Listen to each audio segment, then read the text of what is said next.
السلام علیکم ورحمۃ اللہ وبرکاتہ۔ آج ہم جس نظم کی تشریح کر رہے ہیں اس کا عنوان ہے بیٹے کی قربانی۔ یہ نظم اردو ادب کے ممتاز شاعر حافظ جالندھری کی تخلیق ہے اور یہ حضرت ابراہیم علیہ السلام اور حضرت اسماعیل علیہ السلام کی اطاعت، ایثار اور قربانی کی بے مثال کہانی کو دل چھو لینے والے اشعار کی شکل میں پیش کیا گیا ہے۔ شاعر کہتے ہیں کہ پدر بولا کہ بیٹا آج میں نے خواب دیکھا ہے۔ پدر بولا کہ بیٹا آج میں نے خواب دیکھا ہے، کتاب زندگی کا ایک نرالا باب دیکھا ہے۔ یہ دیکھا ہے کہ میں خود آپ تجھ کو ذبح کرتا ہوں، خدا کے حکم سے تیرے لہو میں ہاتھ بھرتا ہوں۔ یہ اشعار اس خواب کی طرف اشارہ کرتے ہیں جو حضرت ابراہیم علیہ السلام نے دیکھا تھا کہ وہ اپنے بیٹے کو اللہ کے حکم پر قربان کر رہے ہیں۔ شاعر نے اس منظر کو کتاب زندگی کا نرالا باب کہا ہے، یعنی یہ ایک انوکھا، ایمان افروز اور ناقابل فراموش واقعہ ہے۔ شعر دوبارہ سنیے۔ پدر بولا کہ بیٹا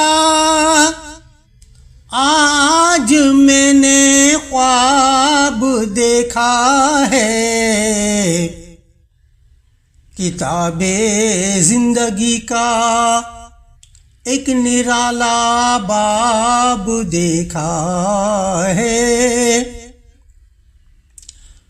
یہ دیکھا ہے میں خود آپ تجھ کو ذبح کرتا ہوں، خدا کے حکم سے تیرے لہو میں ہاتھ بھرتا ہوں۔ یہاں باپ کی زبان سے اللہ تعالیٰ کا حکم سنایا جا رہا ہے۔ یہ فقرے ایک نبی کے اطاعت گزار ہونے کا مظہر ہیں، جنہیں اپنے بیٹے کی قربانی دینے کا بھی حکم ہو تو وہ پیچھے نہیں ہٹتے۔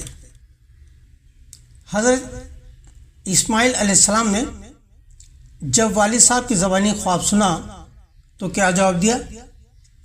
شاعر فرماتے ہیں، سعادت مند بیٹا جھک گیا فرمان باری پر، زمین و آسمان حیران تھے اطاعت گزاری پر۔ رضا جوئی کی یہ صورت نظر آئی نہ تھی اب تک، یہ جرأت پیشتر انسان دکھلائی نہ تھی اب تک۔ حضرت اسماعیل علیہ السلام کی عاجزی اور فرما برداری اپنی انتہا کو پہنچتی ہے۔ زمین و آسمان تک حیرت زدہ ہو گئے کہ بیٹے نے بغیر کسی ہچکچاہٹ کے خود کو قربانی کے لیے پیش کر دیا۔ اور پھر فرماتے ہیں کہ اللہ تعالیٰ کی رضامندی اور خوشنودی کی یہ ایسی جرأت و ہمت اس سے قبل کسی نے نہیں دکھلائی تھی۔ حضرت اسماعیل علیہ السلام اپنے والد گرامی حضرت ابراہیم علیہ السلام کو مشورہ دیتے ہیں۔ کیا مشورہ دیتے ہیں؟ مگر آنکھوں پر اپنی آپ پٹی باندھ لیجیے گا، میرے ہاتھوں اور پیروں میں رسی باندھ دیجیے گا، مبادا آپ کو صورت پہ میری رحم آ جائے، مبادا میں